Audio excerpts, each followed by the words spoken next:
Eh bien, c'est parti pour le Cause Toujours. Une nouvelle édition du nouvel épisode du Cause Toujours. Quel est le thème aujourd'hui, Guillaume, que l'on va aborder? On va aborder les imprévus et les perturbateurs, on va dire. Troublion. Troublion.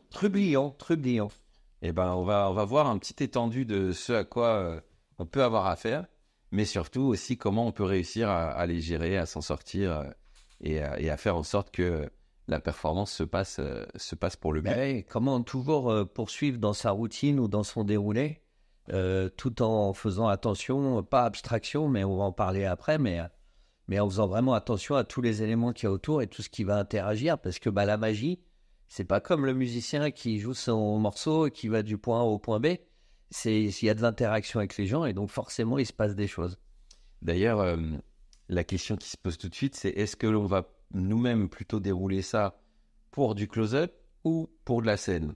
C'est toujours la question. Dans tous les causes toujours qu'on a fait, souvent on a été obligé de scinder un peu les deux possibilités. Donc à chaque chapitre, enfin à chaque thème, il va falloir un peu qu'on dise, tiens, si ça t'arrive sur scène, comment tu gères? Si ça t'arrive en close-up, comment tu gères?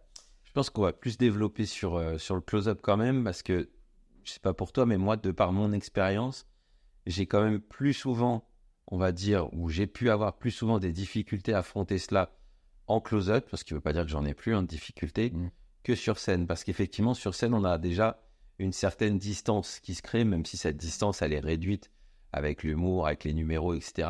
On a quand même de fait une certaine distance. C'est quand même assez rare, même si ça peut arriver, qu'une personne se mette à gueuler un truc spécial. Alors moi, à mes débuts, j'ai commencé en cabaret, donc c'est un peu différent. Le cabaret, c'est un peu différent, et c'est vrai que moi, j'ai des anecdotes que je raconterai un peu plus tard sur des trucs que j'ai vécu en cabaret. Mais effectivement, quand on a le micro, déjà, on a une certaine puissance, donc il y a des freins à l'interpellation et aux trublions et aux imprévus, quoi. C'est vrai. Donc, du coup, effectivement, c'est plus en close-up où là, il va falloir, où il y a plus de possibilités d'être interrompu ou d'être confronté à des personnalités différentes. En plus, quand on dit d'être interrompu, on n'est pas forcément dans l'idée de se dire c'est une personne qui t'interrompt. Ça peut être aussi juste le serveur qui, lui, finalement, est aussi là pour faire son travail. Ouais. Donc ça, c'est aussi je dirais pas que c'est un imprévu, je dirais que c'est quelque chose qui est prévisible, mais dont on ne sait pas quand est-ce que ça va arriver. Exactement. En tout cas, c'est difficile là ce que je viens de dire. C'est prévisible, mais on ne sait pas quand ça va arriver. Je pense que vous avez compris quand même. Le serveur, on sait qu'à un moment, il va venir à la table. Voilà. Donc il faut le prévoir. C'est sûr. Maintenant, on ne sait pas à quel moment dans ta routine il va arriver. C'est ça. C'est ça l'histoire. Exactement. Mais après, il y a d'autres imprévus. Moi, allez, je la raconte tout de suite, même si on est au début. Mais moi, je me souviens, une fois, je faisais les boulettes Slidini à un mariage. Et c'est le chien qui m'a ramené la boulette. Ah, ça, c'est énorme. On pourrait presque dire que tu l'inventes, là. Je te jure, un caniche, je fais la boulette, tout ça, la première nickel, la deuxième, le chien, je dis au spectateur, vous voyez pas où elle pourrait être? Et là, il y a le chien qui arrive avec la boulette dans la bouche, quoi. Incroyable. Ça, c'est incroyable parce que finalement, est-ce que finalement, ça vient pas sublimer toi? Clairement, j'ai eu encore plus de rire. C'est incroyable ce genre d'anecdote. Et donc, il faut toujours arriver à par exemple, aux boulettes, c'est pas un imprévu, mais je crois que c'est Max qui me racontait ça, où ça lui est arrivé, où derrière le spectateur, il y avait une fenêtre ouverte. Et donc, du coup, il jetait les boulettes, mais il est jeté par la fenêtre. Et donc, quand il a fait lever le spectateur à la fin, il lui a dit, faites un tour sur vous-même. Le gars, il a rien vu, puisque toutes les boulettes étaient passées par la fenêtre. Donc, c'est aussi la capacité, c'est pas l'imprévu, c'est pas le trublion, mais quelque part, c'était imprévu qu'il y ait une fenêtre ouverte derrière. Et donc, est-ce qu'il ne faut pas aussi en jouer des fois?